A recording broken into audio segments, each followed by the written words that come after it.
Anthony Herwig here with a champion softball player profile. I am joined by Junior Bella Meyer. Bella, thank you so much for taking the time to join us today. Thank you for having me.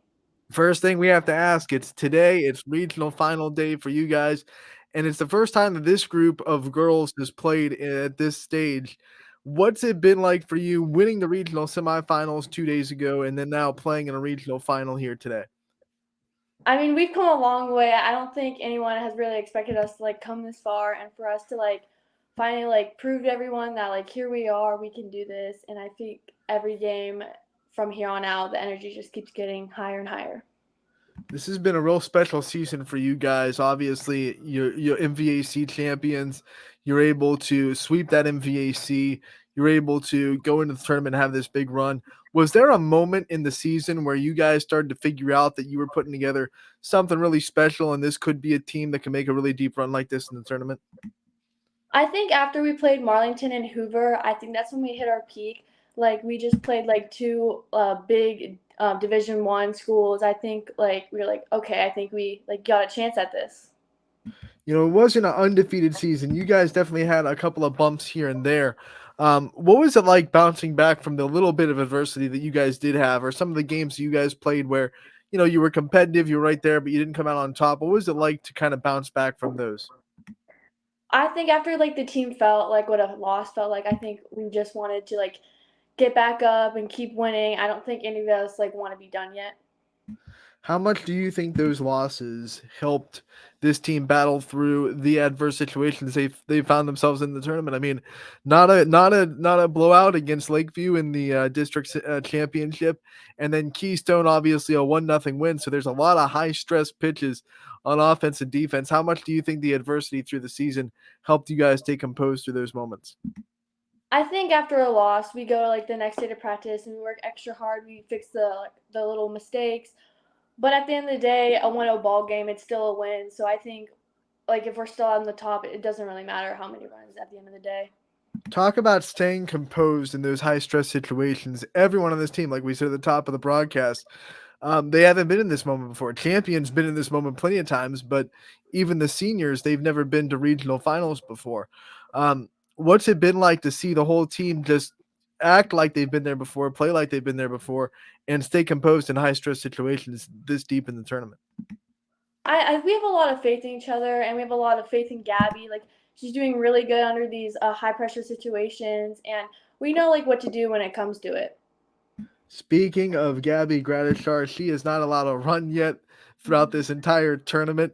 No jinx. I'm knocking on wood for you guys. What has it been like playing defense behind her this year and seeing her, figure all this out for the first time in her first season at the varsity level? Well, I mean, Gabby does a lot pitching and all that. So I know when a ball comes to me, I want to try and stop it down, make the play for her, take less pressure off her, and get less pitches so she doesn't overwork herself. You are the leader of the infield, the middle of the infield, the shortstop.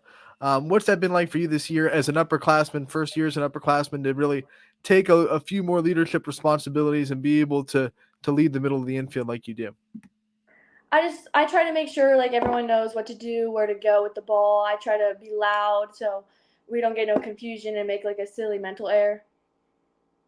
What has it been like just, seeing this team kind of get back to what champion is, the tradition of champion, and to get this program back to where they're so used to being? I mean, well, when we were young, we watched the older girls and knew we wanted to be there someday. And here we are playing the regional final today. So it feels good to finally get back up where they were. You're about 5 hours away from this regional final. What are the feelings going through your mind? What's going through your head right now? What are the nerves levels at? What's it been like today trying to get ready for this regional final? I mean, I'm nervous, but I'm so excited. It's an experience not most people get to, and to know that I get to, it's breathtaking. And I just can't wait to get on the bus and get escorted and feel the vibe there. What was practice like yesterday, getting ready for this game and getting ready for this moment with all your teammates? It was really upbeat. We had music playing all the time. Everyone was loud. We were excited. here we are, and we have a chance to make the Final Four. When we had you on during basketball season, we asked you how much of a leader you had to be during that basketball season with all the injuries that occurred, and how that was going to help you through the softball season. It was just speculation though. We didn't really know how much that would help you in softball. Now that you've gone through almost an entire softball season and you're in the regional finals, how much do you reflect on the leadership skills that you built that basketball season when you watch yourself lead this softball team? I think I definitely brought my leadership skills to softball. I make sure everyone's, up, don't stay down on yourself. I try to make sure everyone's confidence is up and know that, we need them. Like, we can't afford having people down. And during these big games, we need, like, the energy and, like, everyone's voices to make sure, like, our role keeps going. Let's talk about the energy in the dugout. What's it like? How would you define this dugout and this personality of this champion softball team? Our dugouts, differ. I don't think we don't really cheer. We kind of just, make noises, you say a couple phrases, it's unique, so it's something there. How does it compare to other softball teams that you play on, whether it be travel or things like that? Well, travel, we kind of do the same thing, but we just played Keystone and they had like a bunch of cheers going. They were in rhythm. But for us, we just like started yelling, try to get our teammate hype up to bat. When Addie hit the home run in the regional semifinals, and it was the only run you guys needed, what was that like to see someone who I know Coach Weaver and herself had said had been in a little bit of slump, and one of your teammates that has the potential to do that? What was it like to see her get that home run and to have that moment for herself? I was so happy for her. She deserved that so much. She was like in a little like slump of just hitting right to people. For her to have that moment and go around the bases and be the only run for us to win that game, it was so heartfelt. Like, she came back in the dugout, like me and her like literally teared up. It was everything. Let's talk about your hitting. I mean, you have a over 600 batting average this year, which is second on the team, which is just amazing to think of. A batter that's hitting 600 not being first on the team. That's how good this offense has been. What has been working so well for you at the plate in your approach this year? I've been really working on my mechanics. I go to a hitting coach probably like every week or so. I try to focus on my weaknesses like outside, because most pitchers like to go out there. So I just try to work on like what I need help on. What has been one thing that you think you've worked on the most in your swing or your approach or anything like that this year compared to maybe the last two? I tried working on this year like staying back on the ball and not flopping on my front foot, and hopefully like that helps me get elevation on the ball. So One of the things we also have to talk about is your future as a YSU Penguin. Obviously, you're committed to YSU to play at the next level. What has that been like, this year, being able to not have to worry about the recruitment process and know kind of what your home's going to be, and to really just be able to go out and only focus on the high school experience and only focus on what you can do to make champion the best softball team you can? it's definitely stress free. I mean, I can just finally enjoy the sport and not worry about the next step. But every time I like step on the field, I have to know I represent champion, I represent my travel team, I represent YSU. So it is a lot of pressure, but at the end of the day, it's all worth it. Yeah, I want to talk about that pressure a little bit because I wonder, does it ever bring you extra pressure? Like, people look at you and say, "Oh, she's a D1 commit." You have these expectations of playing like one, and you have these expectations of everyone kind of who is on the outside thinking when they come and they watch you play, thinking like this is a girl that should be playing like a D1 player. Does that ever like get in your head or give you a little bit extra pressure? It is in the back of my head. It does bring pressure, but I don't think it's like I get up to play and I'm like, oh my god, I have to get hit because people see me like that. But it's definitely like there. I mean, like, I have high expectations and for everyone and everything. But at the end of the day, I'm just a player, and I've succeeded, so I have to keep trying to do that. To be at the level you are, obviously you have high expectations for yourself. How do you separate your own expectations and everything that you expect from yourself to those outside ones that we just talked about, and not letting them blend together and not letting other people define what your expectations for yourself are? Well, I have a job. I have to. I can't do everything. Like, if last game I didn't like exactly make every play I had, but I stopped the ball. I stopped the runs from going in. I busted my thumb, my two at bats last game, but I didn't want to like get down. I just tried to like put the ball in play and do my job for the team at least. What is the best feeling in softball for you? You have a couple of home runs. You've made a lot of big plays. You've had a lot of RBIs. What do you think is the best feeling in the sport? I think honestly, like that last inning, that last out, and seeing like all of us come together. I don't think I have one individually. Maybe like just making that like play in the field. I think, but like for Keystone, seeing like us get that last out and celebrating with the team, I think that was the best moment. Let's talk about that last out. What was it like? You win a regional semifinal. It's really exciting because you're going on the next round, but you only have a day to kind of remake and regather yourselves for the next game. What was that like? The excitement of winning a regional semifinal, but also knowing that like the job's not done and you do not have a lot of time to celebrate that regional semifinal, even as big of a victory as it was. I think it just brings us more like ambition to like let's go, like we're on a roll, let's keep it going. I know, I mean like we've come this far and we've blown out a lot of teams like but like for us to win like a 1-0 ball game 2-0, I mean like anything is possible.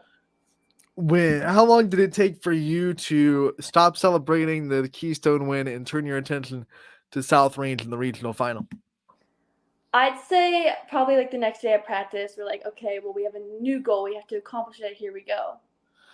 You talk about this region, and a lot of people agree that it's one of the toughest regions in the state. You had yourselves, Keystone, the defending champions in D2 and Triway, and then of course South Range. Now here you are in the finals. What's it like seeing two local teams in the regional final, knowing that you guys both teams get to go out there and show exactly what our area is about and how good our softball is here in the Mahoning Tri-County area? We were really excited to see that we're going to be facing South Ranch. I think it's great. I mean, it shows everyone that like our area is, we're tough. So like for us to both make it to like the Elite Eight and play each other, and at least one of us are going to the Final Four. I think it's awesome. Don't want you to give the barn away or anything like that, but what were some things that you guys talked about game plan wise, or things that you think are the keys to victory after having the conversations with coach yesterday and the practices yesterday? What were some things that you guys were focusing on in your game that you had to accomplish to win? I think we really needed to like lock in more at the plate. Like we put the ball in play. I mean, like, but we're hitting right to people. I think we really need to like pick our pitches like wisely. If you're gonna pick that one, we need to drive it. Like it doesn't matter like how many runs we get, but like we have to get the hits when we need them. We Coach Weaver said our energy was great, so just to keep that up, basically. All right, we have to talk about Coach Weaver. She was just named the MVAC Coach of the Year, and it's not her first conference Coach of the Year by any means. But for you guys, first time I believe that she's been named Coach of the Year under this group. But what's it like to be coached by her and the legendary status that she has and all the stuff that she's able to give to you guys? What's that been like to be under her for the last 3 seasons? I mean, she has a big legacy for her, and we're very thankful to have her as a coach. She's so experienced, and we have a great connection with her, and she believes a lot in us, and she wants us to have this. So for her to be right by our side and coaching us right along the way, we're blessed. We only get to see her at the games, at the in the third base box coaching you guys. Give us some insight on Coach Weaver outside of a game in practice, maybe in the post game conversations. What kind of coach she is that the fans don't get to see. She's kind of crazy. She's kind of wild, but we love that side of her. She has that spunk. She's dancing, she's singing, she's pumping us up. What's a typical Cheryl Weaver practice look like for you guys? It's pretty serious. We do a lot of fielding, hitting. We don't really have downtime, but that's what it is. We made it this far, so we should have that. Every player has that one part of practice they love to do, that one drill or that one circuit that they love. What's that for you? What's the part of a practice or a part of a even a workout that you really like and you really you look forward to that part of the practice? Well, usually we hit off the machine, but everyone else goes in fields, so we kind of look forward Do you know that? Because we get to shag our balls and like make plays that we usually don't. What about the other end of the spectrum? What's the one part of practice that like, oh man, we have to do this again, or oh man, this is so tough? What's the one for you? Me personally is over the shoulders. I don't like over the shoulders. I've never liked them. When you think of your pregame routines, are you superstitious at all as a softball player? What are the things you're going to be doing the next 3 or 4 hours to get yourself ready for a game? Um, well, I eat Chick-fil-A before every meal. I just went actually. Um, I put my uniform on the same way. I do my hair the same. I wear like the same eye black. And I think that's pretty much it for softball at least. You know, when we talked to you for basketball, you were searching for a pregame meal. You hadn't found it yet. So has Chick-fil-A been the one you landed on? Yeah. When did you make that landing? Like what was it that won you over for Chick-fil-A? It was our first tournament game against Wycliffe. What's the order? Is it a different order every time, or do you also have to have the same stuff from Chick-fil-A? It's the same. It's the nuggets and fries. Well, it's a good thing that you guys won't be playing on a Sunday ever, because then you'd be in a tough spot. Yeah. What do you think are some best post game celebration? Like, where's the post game hangout? Where's the post game celebration at for champion softball? Usually Dairy Queen. We've went to Dairy Queen at least over 6 times on away games. What's your go to order there? Um, well, the past 2 times I've gotten like a smoothie, but I usually get the Royal New York Cheesecake Blizzard. And while we're on the food subject, inside the dugout, what's your favorite dugout snack during a game? Our assistant coach, Coach Carp, she gets nerd clusters and like these sour punch things. She gets us so much candy, so before the game we all fuel up on it. What about the drink? Yeah, everyone has a Gatorade flavor. What's your go to? It's the blue one. When you think about things that this win today would mean, this is kind of going to be how we end this interview. If you win today, you get the regional final, you get this program back to Firestone Stadium for a state tournament. What would that mean for you guys? What would it mean for you? I would mean so much. The community wants this for us so much. My parents, my brother, the coaches. A couple of days ago during practice, Weaver was saying how she wants it so bad for us to go in front of the whole stands in Akron, Firestone, and see like feel that emotion and to be playing there. It it'd be a lot. All right, Bella, before I let you go, always want to give you the chance to give anybody a shout out that supports you and that takes the time to make sure that you're supported and makes you feel special. My friends, my family, especially my brother, he sends me these hype videos before every game day, and it gets me and the team going. My coaches, everyone that is supporting us during these games and wanting it the most for us. All right, Bella, thank you so much for your time today. Good luck in tonight's regional final. We wish you the best of luck, and we hope to see you again real soon. Thank you.